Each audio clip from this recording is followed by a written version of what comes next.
이사야 54장 2절로 3절 말씀. 내 장막터를 넓히며 내 초소의 휘장을 아끼지 말고 널리 펴되 너의 줄을 길게 하며 너의 말뚝을 견고히 할지어다. 이는 내가 좌우로 퍼지며 내 자손은 열방을 얻으며 황폐한 성읍들을 사람 살 곳이 되게 할 것임이니라. 아멘. 네. 오늘 말씀은 생각의 터전, 생각의 관점에서 이제 하게 됐습니다. 우리 속담에 그런 말이 있죠. 터를 잘 닦아야 집을 잘 지을 수 있다.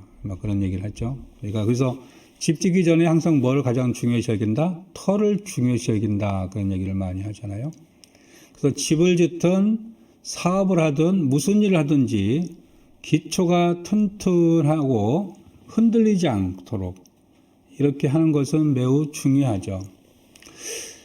그렇다면 우리 인생에서도 이게 똑같은 원리일 겁니다. 인생의 터를 잘 닦는 거, 이건 매우 중요할 것이고요.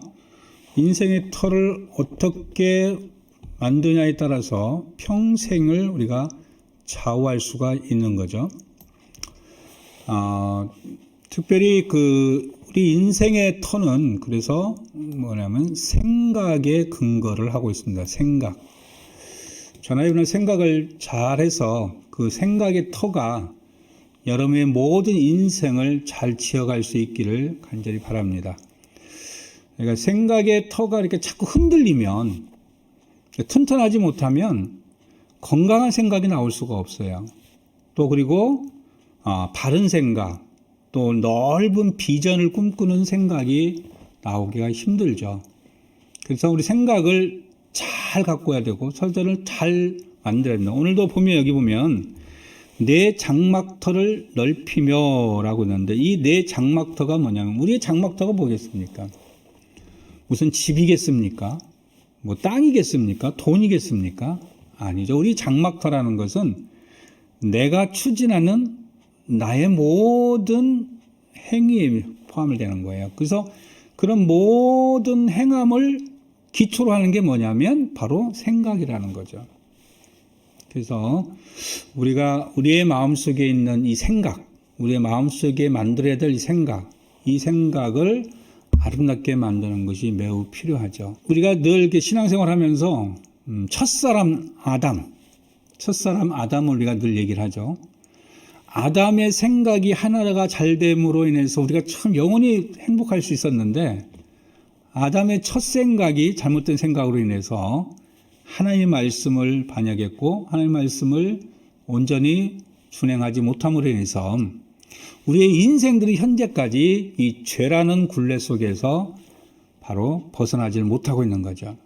그래서 로마서 5장 12절 한번 볼까요? 그러므로 한 사람으로 말미암아 죄가 세상에 들어오고 죄로 말미암아 사망이 들어왔나니 이와 같이 모든 사람이 죄를 지었으므로 사망이 모든 사람에게 이르렀느니라. 아멘. 여기 보면 한 사람으로 말미암아 죄가 세상에 들어오고 그 죄로 말미암아 사망이 왔고 그리고 결국은 모든 사람이 이 죄라는 굴레 속에서 살게 됐다.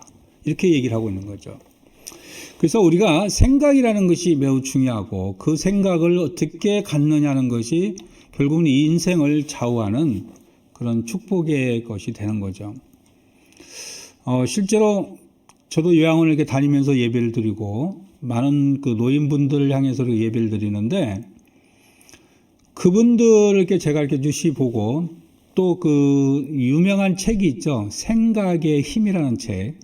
그 책에도 보면은 비록 나이가 70, 80을 먹었어도 생각을 50대, 60대로 한다 그러면 몸이 50대, 60대로 반응을 한다고 실제로 연구 결과가 나왔다고 그래요. 우리가 몸이 아무리 70, 80, 90이 됐어도 생각을 젊게 하게 되면 생각을 긍정적이고 젊게 하면 그만큼 우리의 호르몬에 그러한 영향을 많이 미친다는 거죠. 그리고 요즘은 뭐 건강 다이어트 많이들 얘기잖아요. 건강을 해가지고. 뭐 방송에도 보고 이렇게 보면은 뭐 건강을 오래 사는 거 뭐 이런 프로그램들 보면 똑같은 60대인데 어떤 사람이 신체 나이가 40, 50인 사람이 있고 어떤 사람은 신체 나이가 70인 사람이 있잖아요.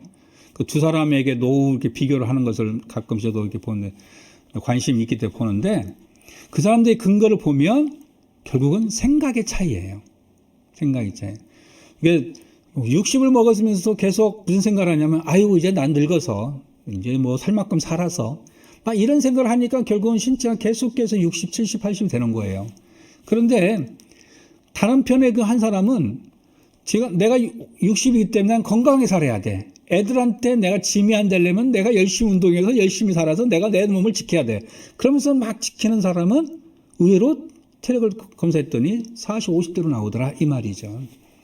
하나의 생각이 결국은 그 사람을 이렇게 형성하는 놀라운 결과들을 우리가 볼 수 있잖아요. 마음의 생각을 통해서 우리의 현실적 삶과 생활이 변하는 거.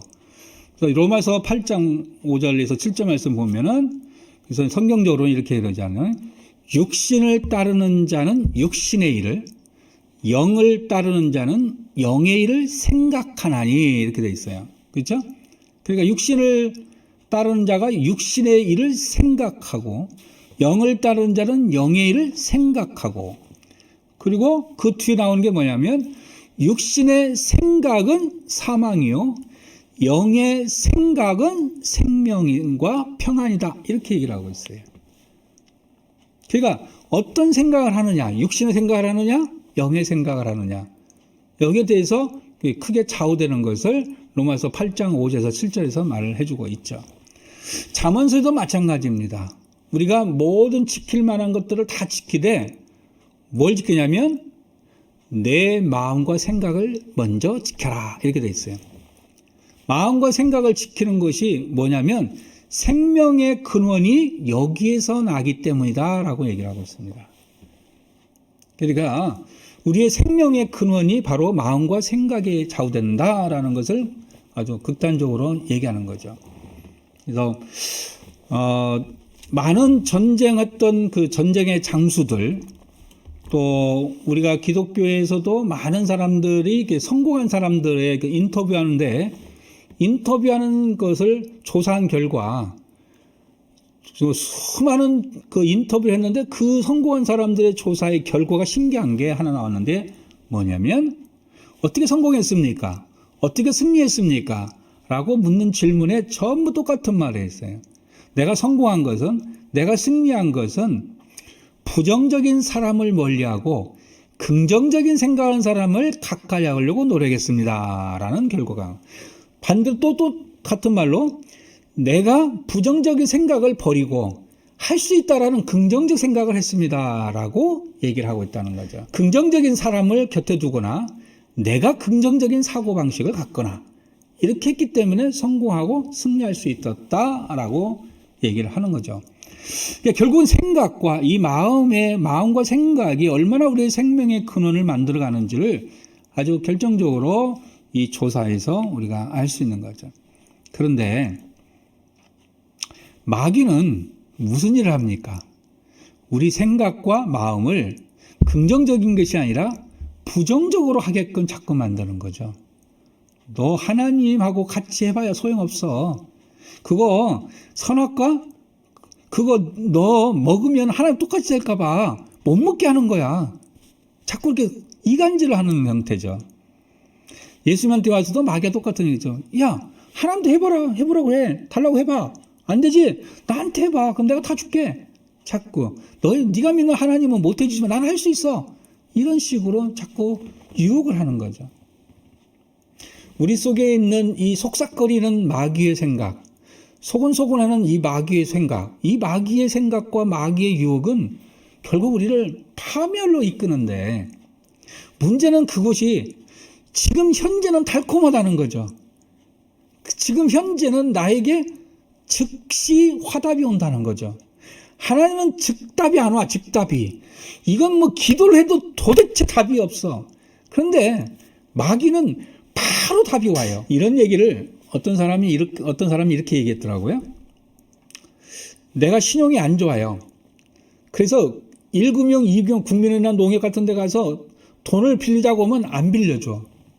그런데 거기는 이자도 싸고 좋아서 빌렸으면 좋겠는데 안 해줘. 그런데 제3금융, 제4경 사채를 가면은 아주 쉽게 해줘. 대신 나를 파멸로 이끄는 아주 지름길이라는 거죠. 이렇게 어떤 분이 얘기를 하는 것을 제가 들었는데, 뭐 이해가 돼서 어떤지 표현력이 어떤지는 모르겠지만, 어쨌든 우리는 이렇게 즉답이 오는 것은 좋은데 그게 나를 파멸로 이끈다는 거죠.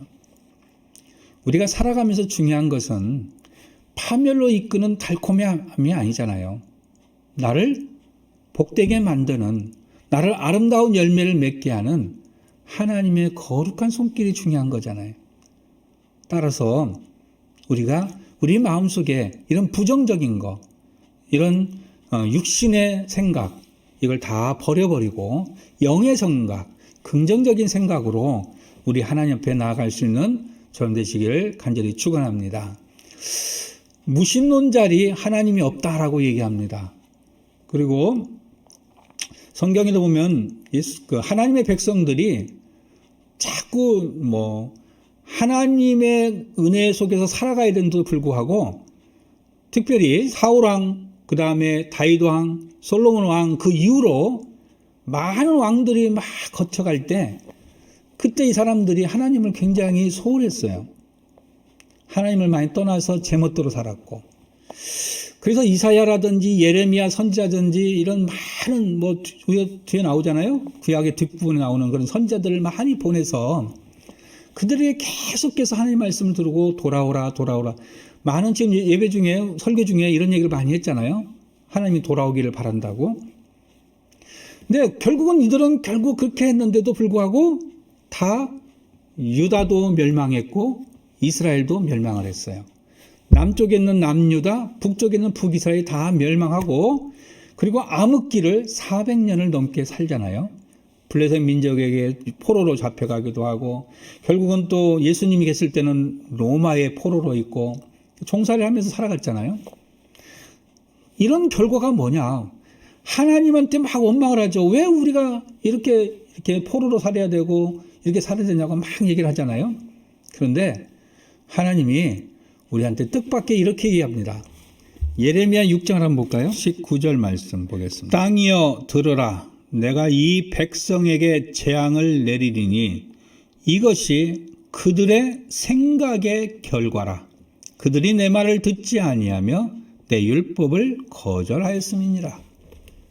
우리는 하나님이 우리한테 재앙을 내렸고 내 인생이 안 풀리고 그것이 마침 세상이 그런 것 같고 내가 운이 없는 것 같고 하나님이 안 도와주는 것 같고 이렇게 얘기하는데, 하나님이 이렇게 얘기합니다. 그게 너의 생각의 결과다. 너의 생각의 결과다. 하나님 말씀대로 살아가지 않았고 하나님 율법대로 살지 않았지 않냐. 우리가 농담 반 진담 반으로 그런 얘기 하잖아요.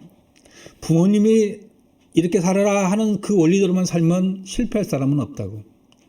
학교의 선생님이 이렇게 공부해라 했을 때 그 선생님이 말하는 대로만 공부했더라면 절대 우리가 낙오자가 될 일은 없다는 거. 근데 우리는 그 말을 잘 안 듣죠. 내 생각대로, 내가 하는 방식대로, 나 하고 싶은 대로. 그래 놓고 나중에 뭐라고 하냐면 왜 그때 나를 안 말렸냐 이런 얘기를 하잖아요. 왜 나에게 똑바로 가르치지 않았느냐 얘기를 합니다. 내가 결국은 내 인생을 만들어 놓고 남 탓을 하는 거죠. 저 여러분, 남 탓 안 하는 사람이 되시길 간절히 축원합니다. 저나 여러분이나 모든 삶의 결과물은 나의 생각의 결과물입니다. 내가 선택했고 내가 그게 옳다고 왔고 그렇게 지금까지 달려온 겁니다. 우리가 말하는 것은 세상적 성공을 말하는 게 아니에요. 세상적 성공을 말하는 게 아니에요. 세상에 돈 많이 번 사람은 성공하고 돈 없는 사람은 실패하고 이런 원리를 말하는 게 아니에요. 우리에게 진정한 성공은 내 안에 진정한 기쁨이 있는 것이 성공이죠. 어떤 위치에 있던 게 어떤 모습이 간에 내 마음이 평안하고 내 삶이 기뻐야지, 아무리 많은 것을 채워줬어도 마음이 기쁘지 않고 늘 슬프고 두렵고 안절부절하고 그러면 그건 아무 의미가 없죠. 그러니까 내 마음이 기뻐야 되고 내가 살아온 것이 하나님께 영광이 되고 나에게는 축복이 되는 그 삶이 우리가 뭐예요? 결국은 성공이라고 말할 수 있는 거죠. 그래서 우리는 늘 좋은 일이 일어나기를 바라고 좋은 생각을 해서 우리가 모든 일이 좋은 시작들로 이루어지기를 바라고 있습니다. 그래서 여러분이나 저나 생각, 모든 것을 잘 만들어 가기를 바랍니다. 그렇다면은 우리가 생각을 잘 만들어야 되는데, 우리가 요한 3서에 보면 이런 말이 있죠. 내 영혼이 잘된 같이 내가 범사에 잘되고 강건하기를 내가 간구하노라. 우리 많이 암송하는 구절이잖아요. 내가 범사에 잘되고 강건하기를 내가 간구하노라. 범사에 잘되고 강건하기를. 우리의 생각은 이렇게 살기를 원하잖아요. 우리는 그런 삶을 추구하고 그런 모습으로 살아가기를 원하잖아요. 그런데 그런 모든 것이 결국은 어디서 출발한다는 거죠? 결국은 내 생각에서 출발하는 거 아닌가요? 내 생각과 내 마음에 있는 것이 밖으로 나가는 거고, 내 생각과 마음에 있는 것들이 이 세상에서 모든 사람에게 보여지는 거 아닌가요? 그래서 내가 나를 이렇게 내 생각과 마음을 이렇게 은혜와 범사에 잘되고 강건하는 모습으로 만들려면 결국 내 생각과 내 마음을 이런 걸로 채워야 되잖아요. 그 채우는 방법이 뭐예요? 그 채우는 방법이 바로 좋은 생각을 하고 좋은 곳에 있으려고 하고 좋은 사람들과 어울려야 되고, 저는 그래서 예배드리는 것이 가장 그런 걸 세울 수 있는 가장 좋은 모습이다, 좋은 길이다 라고 얘기를 하는 거죠.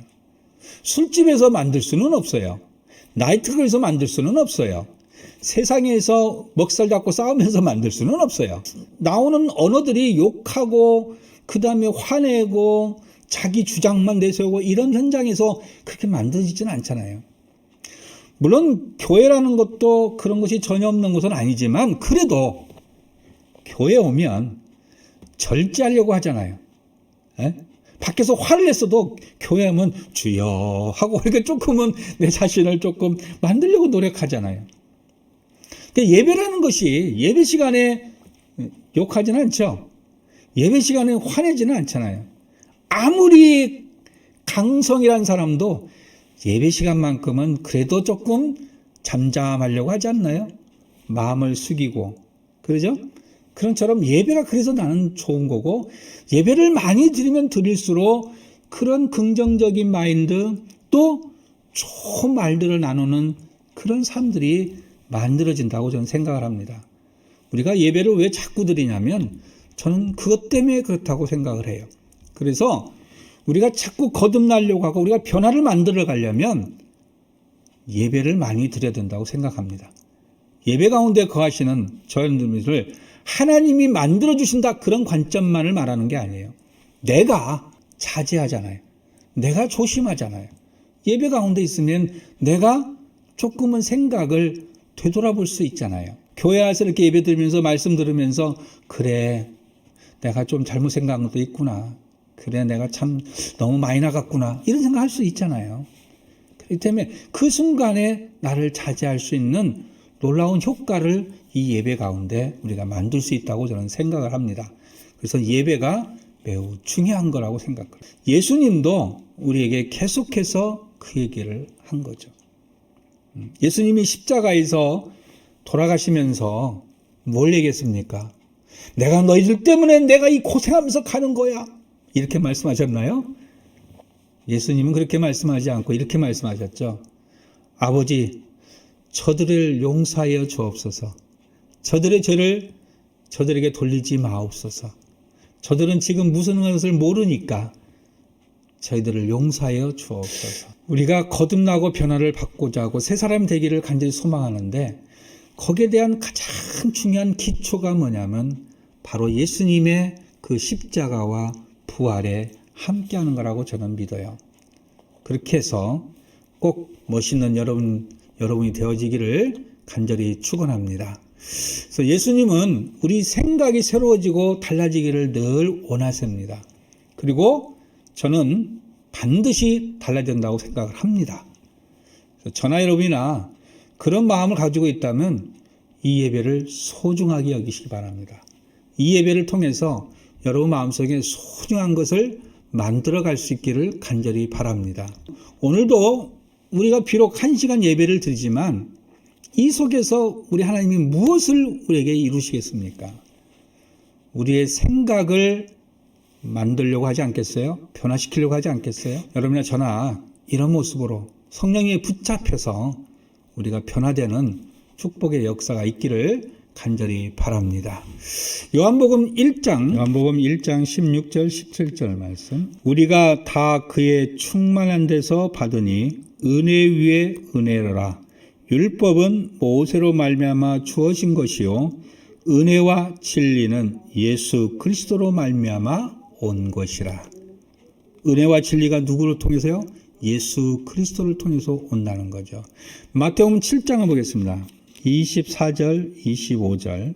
그러므로 누구든지 나의 이 말을 듣고 행하는 자는 그 집을 반석 위에 지은 지혜로운 사람 같으리니 비가 내리고 창수가 나고 바람이 불어 그 집에 부딪히되 무너지지 아니하나니 이는 주추를 반석 위에 놓은 까닭이요. 아멘. 우리가 왜 넘어지지 않아요? 무너지지 않아요? 왜 흔들리지 않아요? 반석 위에 우리를 세우니까 그렇습니다. 그 반석이 예수 그리스도이십니다. 그래서 우리의 인생을 정말 우리 하나님 앞에, 우리 주님 앞에 딱 세워서 우리의 생각을 그 속에서 만들어 간다면 우리는 결코 흔들리지 않을 거예요. 사도 바울이 그랬잖아요. 나는 정말 하나님으로부터 선택받았는데 그 선택받았다는 것을 이렇게 얘기합니다. 내가 선택받을 자가 아닌데 선택받았다고 합니다. 내가 능력이 있어서 받은 것도 아니고요. 내가 하고 싶어서 받는 게 아니라 하나님이 나를 하나님의 사도로 인정해 줬기 때문에 그렇다고 했어요. 하나님이 인정한다면 그 이상 뭐가 두려울 게 뭐 있고 그보다 더 큰 축복이 어디 있고 그보다 더 큰 은혜가 어디 있겠어요. 하나님이 인정하는 사람으로 오늘 저나 여러분을 세워줬으면 좋겠습니다. 마태복음 11장 한 절만 읽고 마무리하겠습니다. 11장 12절. 세례 요한의 때부터 지금까지 천국은 침노를 당하나니 침노하는 자는 빼앗느니라. 아멘. 천국을 침노한다.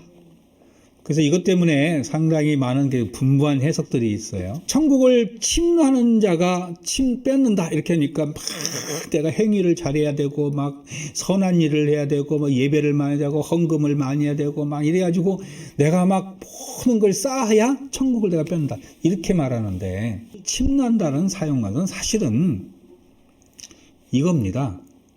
우리가 막 무슨 막 선한 것을 쌓아서 우리가 빼앗는다는 개념이 아니라 이 침노한다라는 개념은 간절함을 가져야 된다 이 말인 거예요. 간절함. 그러니까 천국을 절박하게 간절하게 사모해야 된다는 거예요. 신앙생활은 간절한 사람에게 주어지는 거고요. 절박한 사람에게 신앙생활이 주어진다는 걸 말하는 거예요. 교회에서도 이렇게 신앙생활 하는 사람들 보면 절박한 간절함이 없으면 그냥 코로나 제방에서 말한 것처럼 그냥 교회 행사를 하시는 분들이에요. 교회 행사. 교회에 와서 그냥 행사 치르고 가시는 분. 예배 행사를 하시는 분이요. 우리는 예배가 행사하는 사람들이 아니에요. 그 사람들은 지금 무슨 문화 행사처럼 체육 행사처럼 교회 행사하는 줄 알아요. 매주. 그래서 교회 행사를 몇 명까지 허용합니다. 이렇게 얘기합니다. 그래서 제가 작년에도 칼럼에다가 올려놨었죠. 어느 방송에 가서도 제가 얘기를 했었죠. 목사님들 앉혀놓고 그랬어요. 목사님들 고생하십니다. 그랬더니 목사님들이 가만히 있어요. 제가 설교할 때 얘기를 했더니 그게 뭐라고 했느냐. 여러분들 매주 행사 치르느라고 고생해서 참 고생하십니다. 제가 그랬어요. 우리는 행사가 아닌데 세상은 행사라고 보는 거예요. 그런데 우리 안에도 마찬가지예요.